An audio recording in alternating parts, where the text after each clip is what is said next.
All right. 1 second. This is going to be my last chance to put them into bed. Give me 1 sec, everyone. Should we kick off? Sure. Cool. All right. Hi, everyone. Lovely to Zoom meet you all. Am I good? Am I connected? Is this working? Yeah. Yeah. Great.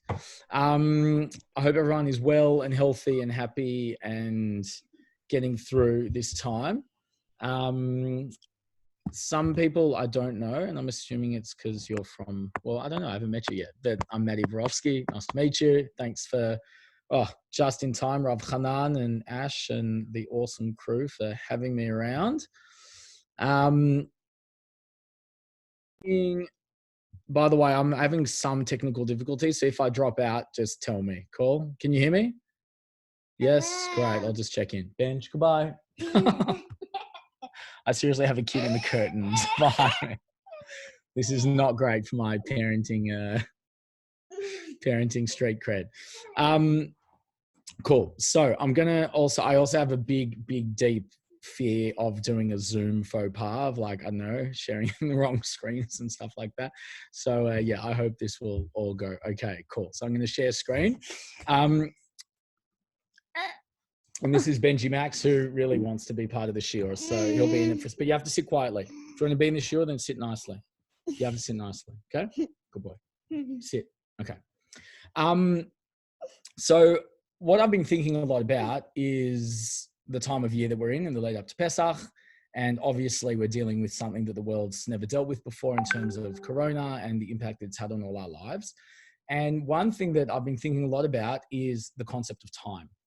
And what Judaism has to say about the significance of our time, how we should be spending our time, why our time is so meaningful and so important. And to just kick off the question, so we know that every Shabbat before of the week that we have Rosh Chodesh is called Shabbat Mevarchim HaChodesh, where we bless the new month. And this is the text of the bracha that we say in the Musaf prayer, which is the blessing in the lead up for the new month. Now, I could have had a translation, but it didn't work. It stuffed up a little bit. So I'll just translate as we go. But I know that a lot of people are muted, but if you can come up with an answer of something that's a bit out of place with this bracha, please feel free to jump in. So it goes like this. Ohrsom may be the will of God, that you should bless and renew the upcoming month with goodness and with blessing, and give us long life, and that the month ahead our lives should have chaim shel shalom, chaim shel tova, chaim shel bracha, life that's full of peace and goodness and blessing, chaim shel parnasa and livelihood, etc., etc. Can anyone pick up something that's a bit odd in the formulation of this bracha? Shetachedesh aleinu? Maybe. Why is that odd? No. Maybe. No, it's a good point. I don't know. I'm sure there's a lot. Isn't that reflexive? Shetachedesh aleinu, that will renew. On us, do you mean? Like upon us? Yeah. Maybe. Or as opposed to for us, maybe. Yeah. I mean, we're being renewed. We're doing the renewing. Sorry? I don't know. No, it's definitely a possibility. Wasn't quite what I was thinking about. Anything else? Anyone else? All right, well, we can come back to it. Just a little bit of a mystery to put there. So I wanted... Well, it says bracha twice. I don't know if that's what you're getting at. No, it wasn't what I was getting at. It's like, by the way, like the worst teaching thing you can do, where it's like you basically wait around for the kids to say the answer that you have in your head when clearly they're not getting it, so it's fine. But we don't have to get to it now. It's totally fine. We'll get to it a bit later on. There's something slightly... Well, actually, I'll tell you what the mystery is, and later on you can think about what the answer is. The question is about Chaim Arukim. God give us long life. Now, what we're asking for is that in the month ahead, we should have life that's peaceful. And in the month ahead, we should have life that's full of blessing. What do you mean long life? What's the longest life that you can give us in the next month? What, 30 days, 29 days? Now, don't get me wrong. That's obviously a blessing. Every single day, every single minute is a blessing. But it seems a bit odd to say that in the coming month, you should give us long life. Because really, in a month's time, we're going to be making a bracha again, right? I'm saying the exact same bracha that we should be blessed with long life. So it seems a bit of a strange blessing, considering that this blessing really only counts for the next 29, 30, 31 days tops. And then we're going to have to say the same bracha again in a month's time. Benji, can you go to bed, please, buddy? Great. I'm glad you listened to me. Awesome. Can you sit? Good boy. Cool. So if we're talking about Rosh Chodesh, I want to talk about the concept of Rosh Chodesh because really, sorry, everyone. Can you give me 1 second? Hang on. I'm going to have to deal with this youngster. Just give me 30 seconds, please. And for 3 weeks longer than everyone else's kids because of Beth Rivka, you should have shut down. So they are, yeah, Meg's loving it. So they have lost their minds. Not just them. Cool. So I wanted to talk about the mitzvah of Rosh Chodesh. Really, the Rashi begins, and sorry, let's go back to the very first Rashi of the whole Torah. And the very first Rashi on verse 1, Pasuk 1 of Bereshit, the beginning of the Torah, teaches us the Torah should have begun with the very first commandment. The very first thing that we're commanded is Rosh Chodesh, which is a bit odd because Rosh Chodesh is a nice idea. The new month is a nice idea, but it's not the 10 commandments. It's not don't kill, don't steal. It's not Shabbat. It's not Kashrut. It's not believe in God. The very first mitzvah that we're commanded as a Jewish people is the mitzvah of sanctifying the new month. Some people say the first mitzvah is not Rosh Chodesh, but rather, anything else? Anyone remember? No, you're all on mute. Great. Is the mitzvah of Pru'uruvu, right? To be fruitful and multiply, which is what's commanded to Adam and Eve in the Garden of Eden. That's the first commandment that kind of appears to all of mankind or humanity in the book of Bereshit. But really the first mitzvah that we're commanded as a Jewish people is the mitzvah of Rosh Chodesh. Now Rashi goes on to have another explanation. So why didn't the Torah begin with the mitzvah of Rosh Chodesh? Because the Torah began with Bereshit for a whole other reason, which we won't go into now. But the idea is that, and also, by the way, the Torah is not just a law book. The Torah is obviously so much more. It's narrative, it's history, it's the stories of our people, it's our ethics, it's our values, it's everything that happened to our ancestors and why that's important to us. So yes, if the Torah was strictly a legal law book, then it should have begun with the first mitzvah, which is the first commandment, which is Rosh Chodesh. But it's interesting to think about what's so significant about Rosh Chodesh that it was the first commandment that was given to the Jewish people. And I think the answer is that the mitzvah of Rosh Chodesh is significant for two things. Number one is because it celebrates and focuses on the concept of time. But it's not just normal time, it is human influence time. Now, what do I mean? How did, back in Talmudic times and in biblical times, how did they know that it was Rosh Chodesh? Well, let's go back. How do we know that it's Rosh Chodesh? How do we know that it's the beginning of a new month? The moon. The moon. Great. So, well, you might know by the moon. I know from the calendar, right? But yes, theoretically, we do know that it's a lunar calendar. And we know that the new month is determined by when we see kind of a very thin sliver. And that's how we know it's Rosh Chodesh. But the way they do it in Talmudic times would be, that two kosher witnesses would see the new moon and they would go and offer testimony to the court, the Sanhedrin, the Jewish court that would sit in the temple, and they'd kind of be tested. And once that testimony was deemed valid, then the Beit Din, the Sanhedrin, the court would determine this is now Rosh Chodesh. And what would people do? They'd go up and they'd light a bonfire. And this was their, way that they did what? That someone would jump on a hilltop and they'd light a bonfire. And then the people on the next hilltop would light a bonfire. And then the people on the next hilltop would go, it's the Rosh Chodesh bonfire. It means it must be Rosh Chodesh. And by the way, why was Rosh Chodesh significant? Why did they even need to know when the new month was? Because of Chagim. Amazing. How am I meant to know when it's the 14th of Nisan? When am I meant to be sitting down for Leila Seder? I need to know when Rosh Chodesh is. So it wasn't only that Rosh Chodesh was significant, that they went and had this concept about the importance of time, but it was also about the impact that they had in sanctifying that time. In other words, time became sanctified because human beings determined it and made it sanctified. Great. So you have the first mitzvah in the Torah is about time. Let's go even further now. That the first Mishnah, the first Mishnah in the first Masechet. In other words, the first words of the entire Talmud are a discussion about time. It says, recite the Shema in the evening. We have the mitzvah to say Shema in the morning, Shema at night. So what constitutes evening time for the purposes of the obligation for reciting the nighttime Shema to kick in? So Ad Sof Hashmora Shona Divrei Rabbi Eliezer. So from, Misha Shekohanim Nichnasim Lechol B'Trumatam, Ad Sof Hashmora.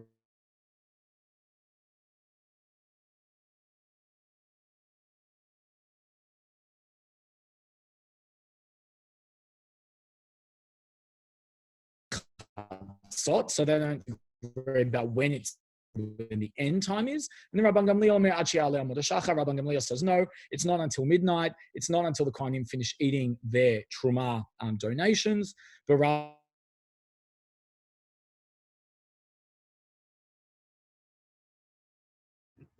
Matti, I think it's cutting out a little bit. If you can hear me. Oops.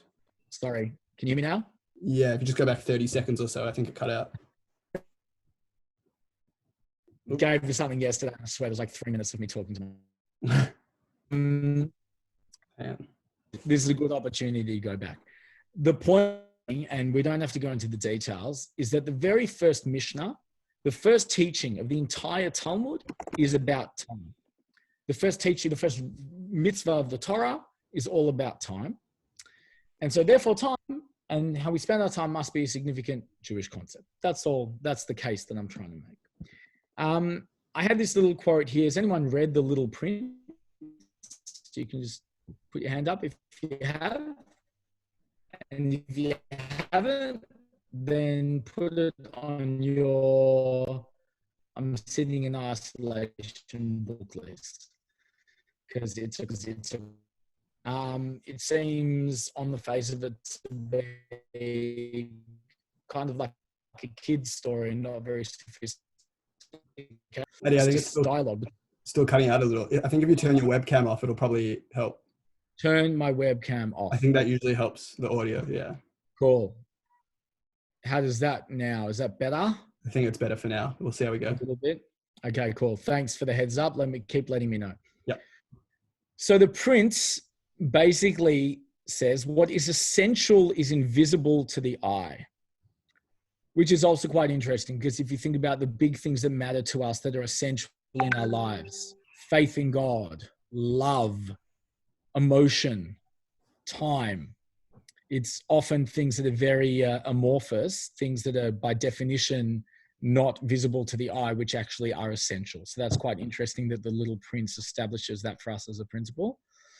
It's time that you have wasted for your rose that makes your rose so important.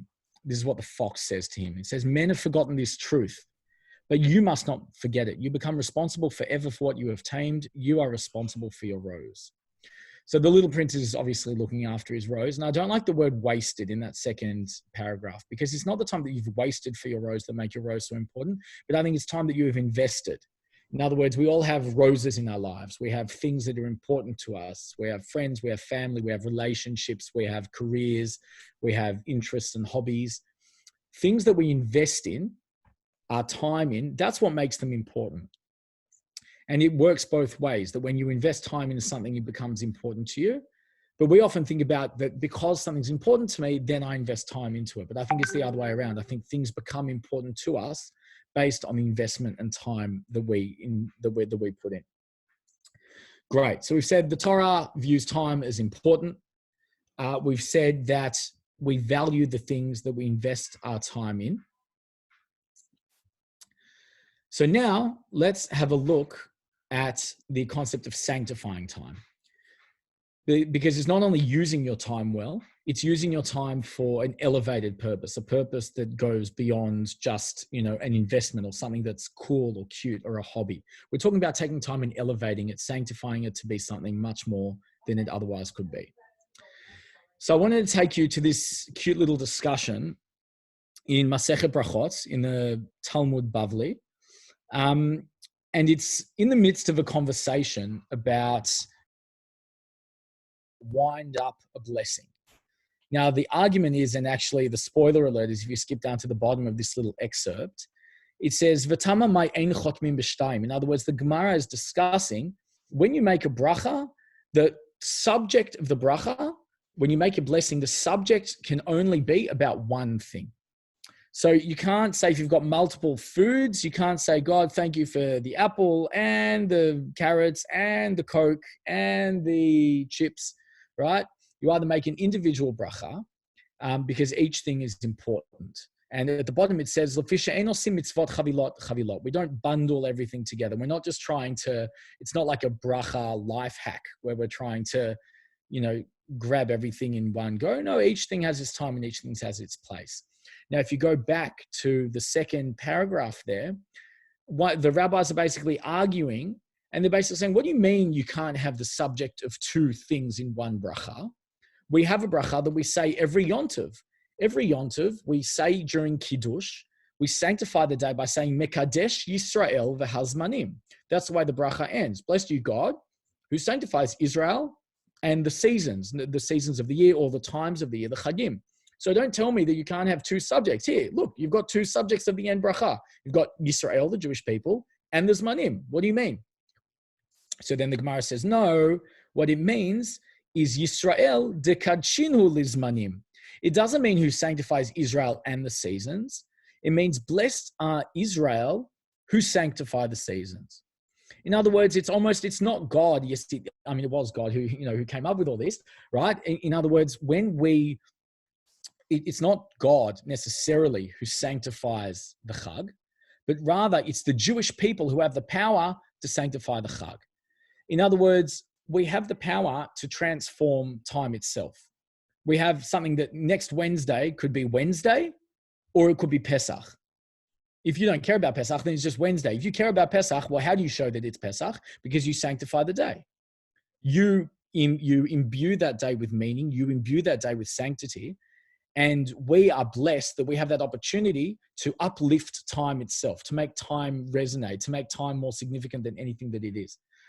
There's an interesting conversation that the Shabbat before Pesach is known as Shabbat HaGadol, the big Shabbos, right? So there are a few different reasons why it's the big Shabbos. Usually it's because the rabbi gives a big speech. It's also big in its significance, and that, we're at the height of preparations for Pesach. But I read this beautiful idea the other day by, he's known as the Piaseczner Rebbe, over there, the Esh Kodesh, as he's known, who was a rabbi who wrote some of his most powerful Torah in the Warsaw Ghetto. And he unfortunately didn't survive the war, but his writings did. And so his discussion about Shabbat HaGadol is basically, he asked the question, what do you mean Shabbat HaGadol? It would be Shabbat HaGadol if I didn't call it Gadol. Like when we talk about God in the Amidah, we talked about God as Ha'el HaGadol. God is the big God. What, God needs me to call him the big God? God's the big God without me calling him big. Shabbat HaGadol is significant without me calling it the big Shabbat. But rather, it's that greatness and that, gadolness, that bigness, that significance, exists almost in a vacuum. In other words, if we don't recognize it as great, it's not that the greatness diminishes, but the minute that we recognize that greatness, we help that greatness manifest. In other words, that we are partners in the ability to manifest that greatness. It's not that the greatness, it's kind of like that whole, if a tree falls in a forest and no one hears it, does it actually fall? Yeah, well, the truth is it actually does fall. But what we do is that we give amplification to that by acknowledging the fact that it fell and da-da-da-da-da. So that's the analogy. In other words, here, Mekadesh Yisrael v'Azmanim is saying that we have the power to sanctify and recognize time, and that's part of kind of the Jewish imperative. This is what we do. We take time and we sanctify it and we elevate it. All good so far. It's really hard to tell if people are following. We're good. Just giving me polite nods and thumbs up. And yeah, cool. Some people don't have cameras, so you all have lovely letters, but I hope you're there because cool, great. This is also another lovely idea that in a few days we're going to do this. So we're going to sing Kadesh Urchatz Karpas Yachatz, right? We're going to sing the literally the Seder, the order of the Seder night. And I read a beautiful idea the other day from Rav Kook. He says, look at this. And the truth is there's something weird about this, because you have a lot of nouns and you have a lot of verbs. You have tsafun, which is dessert, that's a noun. You have maror, bitter herbs, that's a noun. You have halel, that's a noun. You have magid, which is a noun, the storytelling. But there's actually two verbs. There's barech, which is what we do. We say Birkat Hamazon. And what's the other verb in there? Oh, actually, there's a couple. There's urchatz, but that's kind of worded funny. Or rather, the one that he points out that he says he actually has a problem with is kadesh. What do you mean kadesh? It should be kiddush. So there we sing the song. The first thing we do is recite kiddush. So why wouldn't it be kiddush or chatz? That makes much more sense. Why does it say kadesh? So this is what Rav Kook says. He says this word kadesh is chosen intentionally because it expresses meaning beyond merely the recitation of kiddush. He says that a slave has no control over time. Control over time is the prerogative of a free person, which makes sense. When the slave master says, go here, bring me this by that time, by lunch, I want this so-and-so done, you don't have any recourse if you're a slave. You have no control over your time. You are beholden to your master's time. However, since we came out of Egypt, we have been able to determine how to spend our time and use it to the fullest. The imperative kadesh means that we're responsible for using our time well. The opening call of the night is directed at each of us to contribute our talent to the nation of Israel. And the next sentence got a bit funny when I typed it, and I can't remember what the original quote was, so ignore that.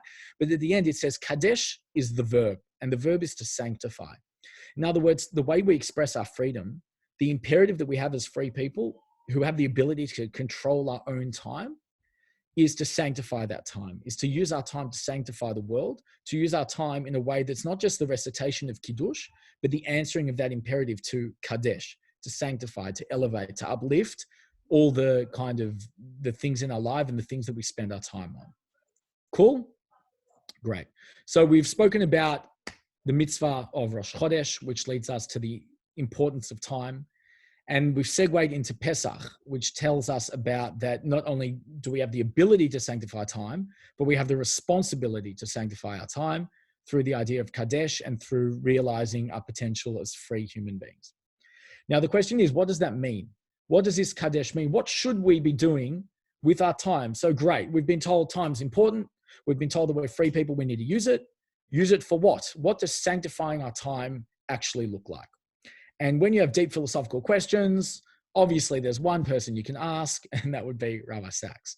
Now, this is fresh off the press. I'm not getting any commission for this. Is anyone reading this at the moment? Has anyone got it on order? Did you know it's out? It's out. Okay, great. I pre-ordered it a while ago. Good old Book Depository still delivering. And as you can see, I don't have a heap of time to read books. I wish I did, but things are busy. So, but I did, man, I think I'm on page 20. And so far, it's pretty good. Shkoyach Rabbi Sachs, very nice. But it didn't take him long for him to write something that stood out. So part of his introduction is, I'm always suspicious when people quote the introduction, because a book, you read like 3 pages of the introduction and now you're quoting it as if you read the whole book. But I'm more than happy to admit that I haven't read the whole book. I'm on page 20, but I did read the introduction. So in the introduction, he basically does a whole bunch of massive flexes, and he talks about all his philosophy professors when he was at Oxford, and then his philosophy professors when he was at Cambridge. Anyway, so that was good on him. We should all aspire to have amazing teachers like that and opportunities to learn like that. But this is what he writes. He writes from the middle of the page there, and he's talking about when I read this, well, actually, let's read it through, because to me, these are, he pictures them as very human obligations, but I hear them as both human and extremely Jewish. Love your neighbor, love the stranger, hear the cry of the otherwise unheard, liberate the poor from their poverty, care for the dignity of all. Let those who have more than they need share their blessings with those who have less. Feed the hungry, house the homeless, and heal the sick in body and mind. Fight injustice, whoever it is done by and whoever it is done against. And do these things because being human, we are bound by a covenant of human solidarity, whatever our color or culture, class or creed. These are moral principles, not economic or political ones. They have to do with conscience, not wealth or power. but without them, freedom will not survive. And when I read that, it automatically made me think about, obviously, about Pesach as the festival of our freedom. But it also made me think about, well, hang on a second. We celebrate the fact that we're free, and that's the beauty of Pesach. But what really kind of freaked me out a little bit was how our freedom is something that might not survive. I never really thought about the possibility that, you know, we might live in a society where our freedoms might deteriorate to the extent where they might not exist anymore. And by the way, I also thought, you know, 2 months ago that we live, you know, we all thought that we live in an economy that, you know, would just keep on going. We just thought that we lived in a, you know, a society where, you know, basically we just ran our normal lives, and our normal lives at some points were more meaningful, some points less meaningful. We thought that we could live a life we can interact with in a way at the end of the day, and I'll be happy, and I wouldn't have been endangered by anyone, more or less. You know, we live in a very, very lucky country, a very lucky. So when he's saying that if we don't do all these things, loving our neighbors and loving the strangers and feeding the hungry and fighting injustice, it actually made me really think about, well, hang on a second, maybe this year on Pesach, what about thinking about that concept that freedom will not survive? It's not that, you know, I'll be doing value and we cherish in our society is basically sitting atop these pillars. And are we doing enough to prop up those pillars, to build those pillars, to make sure that those are the pillars that actually are still there at the end? Because if we don't do those things, perhaps freedom will not survive. Now, the thing that he's talking about are very global and very universal and very big. Right? Feed the hungry. Okay, I would if I could, but I'm not quite sure how to go about doing that. Fight injustice, right? You know, liberate the poor from poverty. I wish that could be on my CV, but, you know, it kind of seems a little bit beyond us. But then when in doubt, read something else that Rabbi Sachs wrote. So last week, I actually reposted this on Facebook. Rabbi Sachs was writing about what to do in this age of Corona. I'm sure we're all kind of a bit at a loss about, you know, what we can and should be doing, how to fill our time, how to treat others, how to look out for others while looking out for the people in our own homes. How do we just, you know, go to Coles and survive? You know, how do we have enough toilet paper? There's some like really basic human necessities and fundamentals that we're all kind of having to reconsider and rethink. So Rabbi Sachs wrote very beautifully. He wrote like this. At a time when we have the opportunity to listen to our soul, he's talking about being in isolation, to our mind and to our heart in a way that we don't have at other times because we're usually so busy interacting with other people. Perhaps also in our isolation, we can hear God's very quiet call. He's asking us to question, is there someone I should call? Is there someone I should help? Is there someone I should thank? Is there a prayer I should be saying? Is there a text I should or could be learning? Is there a mitzvah I should be doing? Is there something that I've been neglecting until now because I just felt too busy? And now that I'm in this isolation, in this silence, I'm able to hear and I'm able to think. And sometimes the really difficult times are the times of growth. They don't seem so at the time, but when we look back, we see that they were. The help that we give others at difficult times is a good deed that's never, ever forgotten. And so when I was thinking about these two texts from Rabbi Sachs, the first one is talking about these huge global imperatives about solving all of the fundamental issues of the world upon which our freedom is predicated. The truth is that maybe the first steps that we actually need to be taking are much closer to home. Literally yesterday, anyone, you know, the restaurant Hilulim, great Moroccan kosher food, Yemenite, Moroccan, I'll probably get in trouble for mucking that up, but Oriental, say. So my wife said that on Facebook, the owner was saying that, you know what, there are all these elderly people out there in the community that must be feeling really isolated. Everyone's good? Yeah? Cool, great. Saying that the elderly are feeling really isolated. Waza, you with me? Still there? Cool, just checking. And that I should go and pick up, you know, a care package for my wife's two grandmothers. So I went over there and she came out to the car, which was nice. And I thought, okay, that's very Corona friendly. And not Corona friendly, you know what I mean? Friendly in the age of Corona. And And so like I said, you know, do you have the pay wave thing so I can pay for it? And she goes, no, it's free. I'm like, what do you mean it's free? She's like, I'm just giving these out for free because I want the elderly in our community to know that someone's thinking about them. I was like, wow, that's just like so nice, so unnecessary. So no one asked you to do it. And you just said, I'm going to cook up food for old people so they feel nice when they're stuck at home. And I thought that was just really amazing. And I dropped, you know, these care packages at the door of my wife's grandmothers because we're not allowed to see the grandmothers at the moment, obviously. And one of the grandmothers called up and she was just like blown away. She's like, tell me everything. Tell me where this is from. Tell me who the person is. Tell me how I can call them and say thank you because, you know, yes, the family's making food for me, but like this is, you know, a complete stranger doing something so nice for someone. It's such a basic little thing, but it makes such a world of difference. So talking about Corona and talking about Pesach and talking about how we use our time and how we use our freedom to better the world, either on a grand scale or on a small scale. How do we sanctify our time?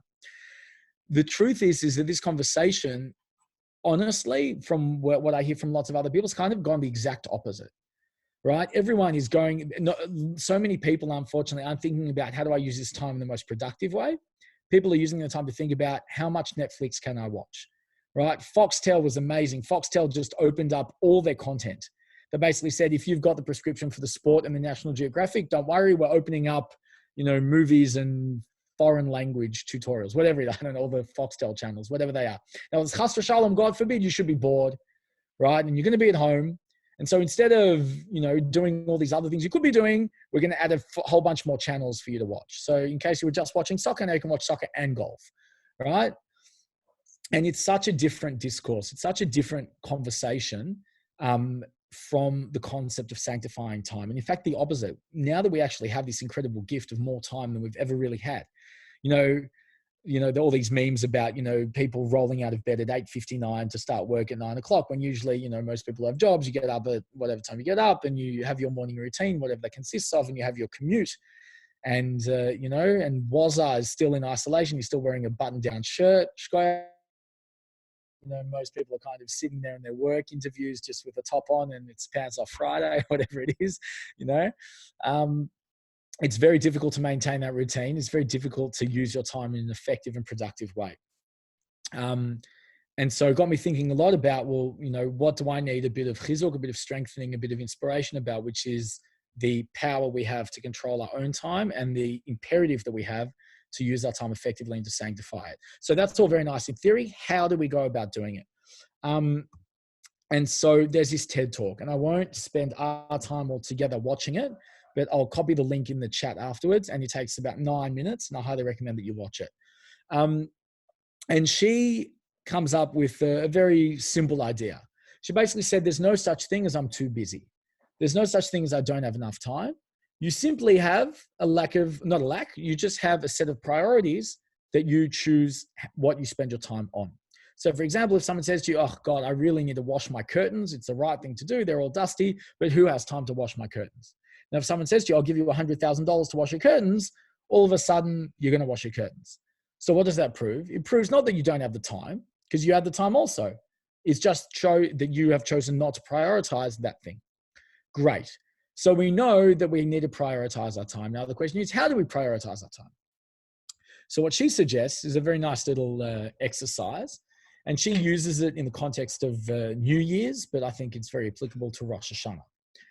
That imagine yourself in Rosh Hashanah, the end of this year, or the first day of the new year, or the first opportunity you have to write, where you can look back at your year. And she says, take 3 categories: professional, relationships, and self.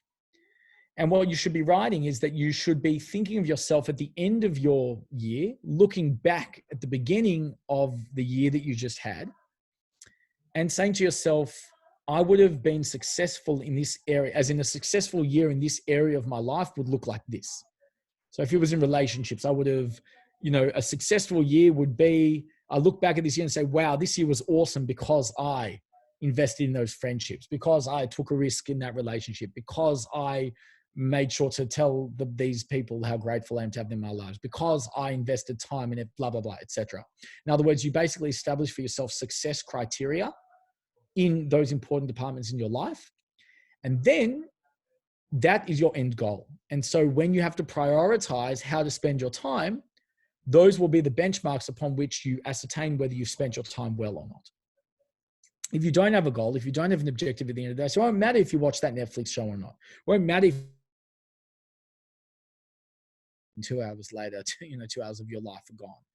That won't matter because you won't have that objective in mind at the end. So her TED Talk is, how do you gain control of your free time? It's by establishing an objective. In other words, if you determine, what does my sanctified time look like? What is the impact that I choose to have? And a successful year in my life will be that I would have impacted these people in this way, or I would have invested in myself in this way. All of a sudden, that's the way that you can take control of your time. Cool? Does that make sense? Great. So we're almost done. And I know it's hard to kind of stay focused on Zoom. So shkoyach so far, if you are focused. If you're not, that's also totally fine. I get it. And my son just peeped out from the corner. So boy, is he going to be in trouble in a few minutes. By in trouble, I mean, he's just going to laugh at me, but that's okay. The struggle is real. Great. So we've spoken about all these things, the importance of time, sanctifying time. I want to talk about time travel, okay? This last source is a very enigmatic excerpt from the Talmud in Masechet Menachot, and we could have a whole shiur just on this text. But I want to zip through it a little bit because it's got something it's a very kind of time traveling story. The translation's not fantastic. Sorry, Sfaria, usually you do a great job, but this time I don't rate it. So I might just go in the Hebrew and free translate. So Amar Rav Yehuda Amar Rav, these rabbis said, B'sha'a she'ala Moshe lamarom. So what we're actually talking about is Moses goes up to the heavens to receive the Torah. He's waiting around in the waiting room and he's saying, God, come on, we're all waiting for the Torah. Well, what's holding you up? And God's busy. And what's God doing? He's affixing, in the translation, affixing coronets to the letters. In other words, when we have our Sefer Torah, or we have calligraphy, I guess, that's written by a sofer, when they write a mezuzah, when they write a Torah, there are little, I hate the word chupchik, but there are little flicks on the top of each letter to make them look very flowery and beautiful. So what's God doing? God's doing a calligraphy class. Moshe is like, God, what are you doing? Kind of hurry up. Why are you spending so much time putting on these little, little chupchiks on the tops of all the letters? And this is, of course, a story of rabbinic imagination, but it's pretty cool image that they're painting. There's going to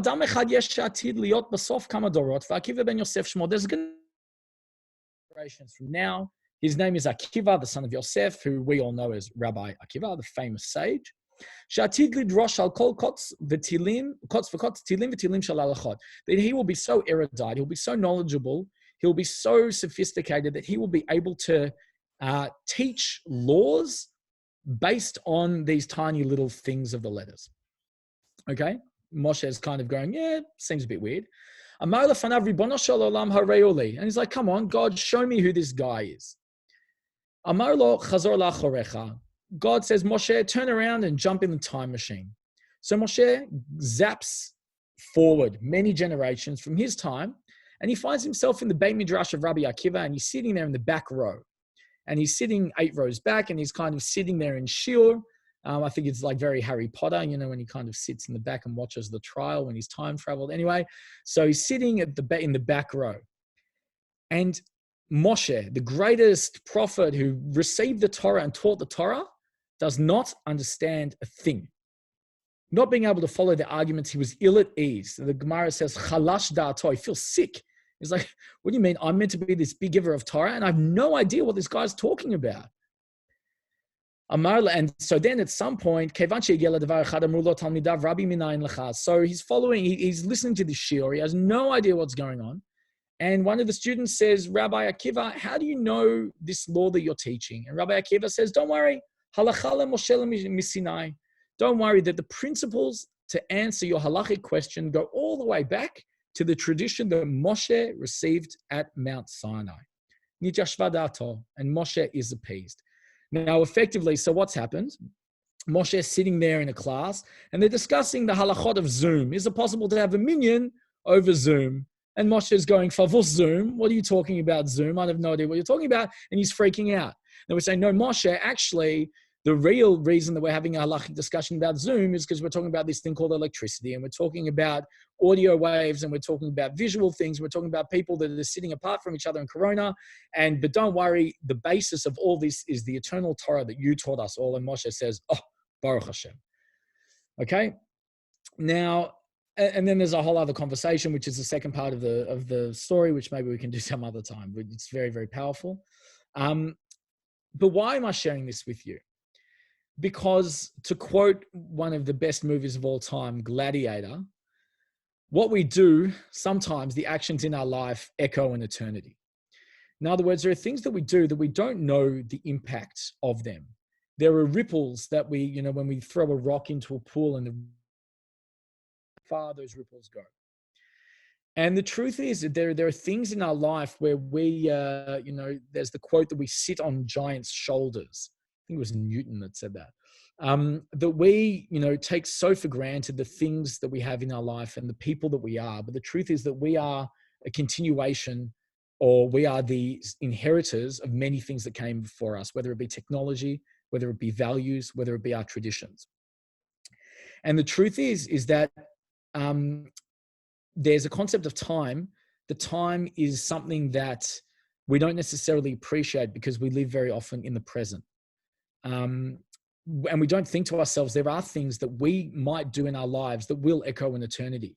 Who knows if the education that we give our children one day will be the things that hold the education, in good stead, and the traditions that will be for our children, our grandchildren, our great-great-grandchildren, our great-great-great-grandchildren. Who knows the behaviors that we have? If we're educators, if we're teachers, if we're madrichim, if we're friends and colleagues, if we're constructive members of society, who knows the extent of the impact that we'll have? Because we live the impact of things that happened thousands of years ago. For 2,000, or 3,000 years ago, whatever it was, Jewish people ran out of Egypt eating matzah. And now 2,000 years later, we're eating that same matzah. 2,000 years later, they had a Korban Pesach. We have the symbolism of the Korban Pesach on our Seder table. We've commemorated this day just like our ancestors did, and their ancestors did, and their ancestors before them did. And actually, something amazing about Pesach, Rav Soloveitchik points out, is the very concept of the fluidity of time. That if I wanted to tell the Pesach story, which is the mitzvah of the night, the Haggadah is a terrible way of doing it because it's such a convoluted thing. And there are a whole bunch of reasons why it's so convoluted. But one thing that's really convoluted is time. On Leil HaSeder, we talk about the past. We talk about the miracles of the past, about the exodus from Egypt and the plagues that happened back then, the splitting of the sea that happened back then. But then we talk about the future, L'shana haba b'Yerushalayim. We talk about in Nirtzah, some future messianic age where everything will be okay. We talk about Eliyahu Hanavi, the harbinger of a messianic time. And we focus on the present. We talk about the kids that are asking questions right now. We'd say, B'chol dor vador chayv adam lirod et atzmo ki'ilu hu yatsa miMitzrayim. In every generation, a person right then has to view themselves as if they left Egypt all that time ago. There's past, there's present, there's future. There's this whole confluence of time. And I think that taps into this idea of Moshe time traveling into Rabbi Akiva's shiur, because it connects to this idea of eternal time, that we are not only letters in a scroll. I won't say we're links in the chain, but we're aware of the things that came before it is today to utilize our time well, and the impact that the utilization and sanctification of our time as free people can have now. And so if we say to ourselves that we're going to sanctify our time by focusing on these massive, big things, by using our time to ensure that our freedom is well-deserved and that the freedom of our society is maintained, by focusing on these crucially important goals of feeding the hungry and fighting injustice and, liberating the poor and giving dignity to all. If we use our time to focus on those things, and we say, just like in that TED talk, we say that these are important things. And if I can look back at the end of the year and say, I did my bit to love my neighbor, and I did my bit to love the stranger, and I did my bit to hear the cry of those who are otherwise unheard, then I would have sanctified my time. And how do I go about doing that? Well, maybe I can doing that even by small things, by offering a thanks, I don't know if at the end of this year we all send, 3 text messages of short bits of gratitude or a shout out just to a friend to say, hey, how you going? I don't know how many people are in the share, like 15, So that's like 45 messages of goodness that, would leave this space right now. All of a sudden, that's moving the world a bit forward. That's using our time in a sanctified way. And so that's it. I think that Pesach is an incredible opportunity to reflect on our freedom. It's an incredible opportunity to reflect on what we're doing with that freedom and how we're using the freedom that we have and the time that we have in the best possible way. I think it's an opportunity to reflect and make sure that even in this time of Corona, where we have less obligations and we might seem to have more time, that we're using and utilizing that time in the most effective way. And I hope that, please God, this time will finish for us soon, and there should be health and healing for everyone that needs it.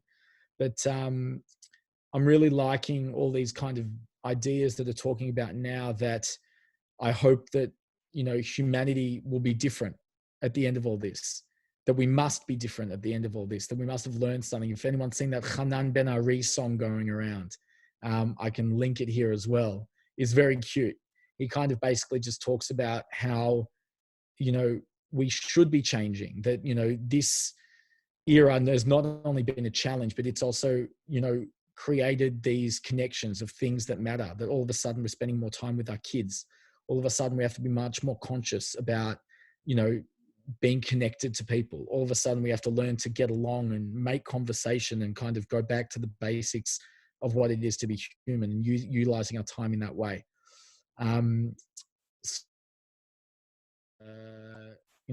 It's a powerful message. And I hope that we can not only get through Pesach, but also that, when this all ends, that we'll be better people having gone through it all. And that's it. Shkoyach to you guys. I know it's hard to sit through kind of a difficult with, less human interaction, less feedback. It's certainly harder to teach it. But I hope that's given you some food for thought throughout this time. What I'm actually going to do is quickly get that link. One sec. Where is it for the TED Talk? Whoops.